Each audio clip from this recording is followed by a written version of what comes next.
मनीष, क्या अभी भी फैसला पढ़ा जा रहा है? कुछ और पॉइंटर सामने आएंगे थोड़ी देर में।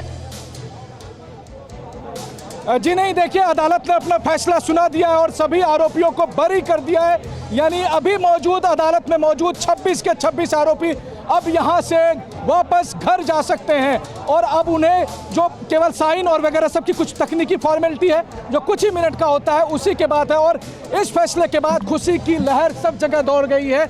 और उमेश जो हमारे साथ मौजूद है, अदालत ने अपने फैसले में ये कहा है कि जो घटना घटी थी वो पूर्व सुनियोजित साजिश नहीं बल्कि एक तात्कालिक प्रतिक्रिया थी, यानी कि जो नेता चाह कर भी उसे रोक नहीं पाए। देखिए, जज एस के यादव ने जो फैसला पढ़ा है उस फैसले में शुरू में ही उन्होंने कह दिया कि जो घटना थी वो पूर्व नियोजित नहीं थी, ये तात्कालिक प्रतिक्रिया थी क्योंकि उन्माद में थे जो कार सेवक वहाँ पर पहुँचे हुए थे। यहाँ तक क्या कि जिक्र ये भी किया गया है कि जो कार सेवक थे वो इतने उन्माद में थे कि उन्होंने अपनी ज़िंदगी को भी वहाँ पर खतरे में डाला।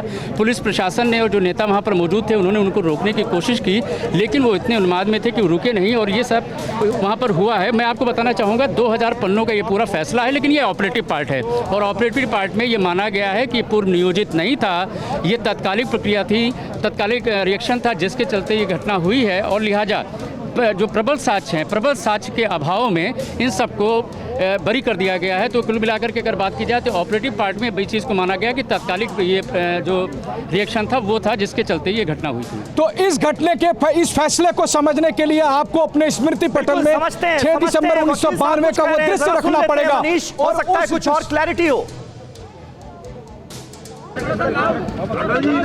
स्पीकर पे बोल। आज अयोध्या प्रकरण, विशेष न्यायाधीश अयोध्या प्रकरण ने सभी 32 अभियुक्त गणों को बाइज्जत बरी किया है और ये माना है कि जो आरोप सीबीआई ने लगाए थे वो आरोप सभी गलत हैं और एविडेंस उनके खिलाफ अपर्याप्त माना है।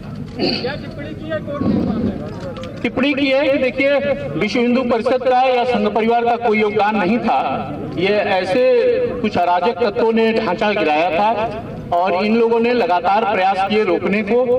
12 बजे तक स्थिति सब नॉर्मल थी, फिर पीछे से कार सेवकों ने, कुछ लोगों ने, अराजक तत्वों ने पत्थरबाजी वगैरह की है और उसमें कहीं इन लोगों का इन्वॉल्वमेंट प्रत्यक्ष या अप्रत्यक्ष नहीं था।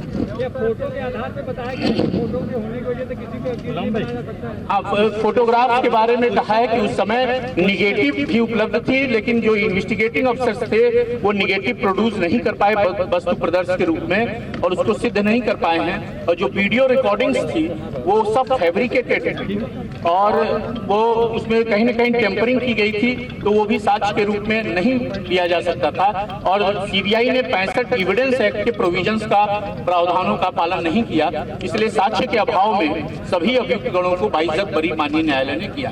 क्या आप पर भी बरपा है जालसाजी का कहर? सपने टूटे आपके, न घर के न घाट के।